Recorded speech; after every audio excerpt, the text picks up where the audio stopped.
යාළුවනේ ඔන්න ඉතින් අපේ පුංචි රතය වැස්සට වුණා. වැස්සට අහු වුණා. මෙහෙම බලන්න චූටි කඩ කෑල්ලක් ඇතුළට වෙලා. නේද? චූටි කඩ කෑල්ලක් ඇතුළට වෙලා.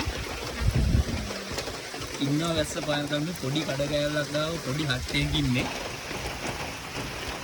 මේ ඉන්න විදිය බලන්නකෝ. මෙන්න ඔයාලට පේනවා ඇති.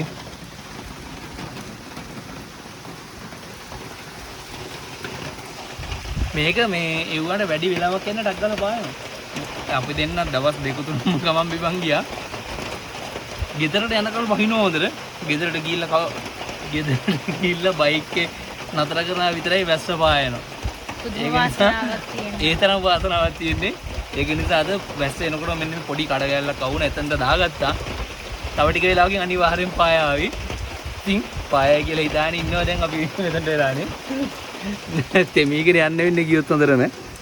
මේ එහෙනම් ඔන්න ඔකයි අපේ තත්ත්වය.